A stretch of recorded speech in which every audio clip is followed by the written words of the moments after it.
Next जो question है आपका, जो हम ऑप्शन की मदद से जो सीरीज़ चला रहे हैं उसमें हम सॉल्व कर रहे हैं। ये क्वेश्चन है आपका 13 अगस्त शिफ्ट 3 में। क्योंकि ये मेरी शिफ्ट है तो मुझे एक एक क्वेश्चन इसमें काफ़ी अच्छे से याद है।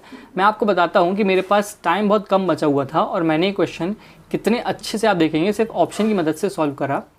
सबसे पहले आप देखते हैं कि क्वेश्चन कॉम्प्लेक्स कितना है।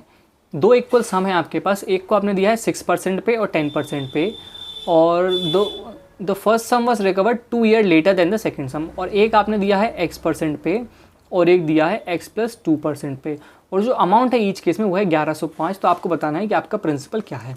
अब इस क्वेश्चन को आप कैसे करेंगे मैं आपको बताता हूँ। अगर आप ट्रेडिशनल वे फॉलो करेंगे तो principal into rate of interest 6 into x + 2 हो गया आपका time upon 100 is equal to 1105। ये तो हुई आपकी पहली इक्वेशन, ठीक है। सेकेंड इक्वेशन क्या बनेगी, principal into rate of interest 10 into time हो गया आपका x upon 100 is equal to आएगा आपके पास 1105। अभी आपकी दो इक्वेशन बनेंगी। इसके बाद आप इनको सॉल्व करेंगे, उसके बाद आपके पास कहीं जाके x की वैल्यू आएगी, फिर आप x की वैल्यू यहाँ पे सब्सटीट्यूट करेंगे, और उतना लंबा तरीका फॉलो करने के बाद आपको कहीं जाके इसका जो आंसर है वो मिलेगा, ठीक है। लेकिन मैं आपको एक बहुत ही शॉर्ट तरीका बताता हूँ कि वाला क्वेश्चन आप कितनी ईजी तरीके से सॉल्व कर सकते हैं। मतलब मैंने जिस तरीके से करा था मैं आपको बताऊँ कि जो आपके पास अमाउंट है वो है 1105, और जो आपका क्वेश्चन है वो है सिंपल इंटरेस्ट का। अगर ये क्वेश्चन कंपाउंड इंटरेस्ट का होता ना तो हम ये तरीका नहीं लगा पाते, लेकिन क्योंकि क्वेश्चन सिंपल इंटरेस्ट का तो हम इसमें ये तरीका लगा सकते हैं, ठीक है। जो आपके पास अमाउंट है वो है 1105।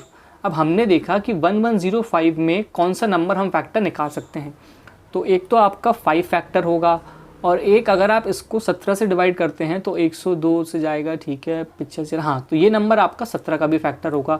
तो कहीं ना कहीं जो आंसर होगा आपका उसमें 5 और 17 के फैक्टर्स तो हमें मिलेंगे, ठीक है। अब हम ऑप्शंस में जाके देखते हैं कि हमें 5 और 17 का फैक्टर कहाँ पे मिल सकता है, ठीक है। अब आप देखें 900 में आपको 5 का फैक्टर मिला, 17 का नहीं मिला, तो ये नहीं हो सकता। 850 में 5 भी है और 17 × 5 85, ये आपका सही आंसर हो सकता है।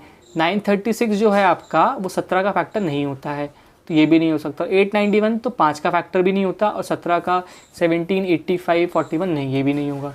तो सिर्फ आपका एक ऑप्शन ऐसा निकल के आ रहा है 850, जो आपका 5 का फैक्टर भी है और 17 का फैक्टर भी है। तो इस तरीके से आप इस क्वेश्चन को ईजिली सॉल्व कर सकते हैं, क्योंकि पहले मैंने आपको इसका ट्रेडिशनल मेथड भी बताया कि अगर आप ट्रेडिशनल मेथड से सॉल्व करने जाते हैं तो ये क्वेश्चन आपके लिए कितना लंबा हो सकता है और 2 से 3 मिनट का समय आपको लग सकता है। लेकिन क्योंकि ये क्वेश्चन सिंपल इंटरेस्ट का है तो आप डायरेक्टली इसमें जो आपको अमाउंट दिया गया है हमने उसका फैक्टर निकाला, 5 और 17 हमारे पास फैक्टर आया। उसके बाद हमने ऑप्शंस में देखा कि 17 का मल्टीपल कौन सा है, उस तरीके से हमने क्वेश्चन ईजिली कर लिया।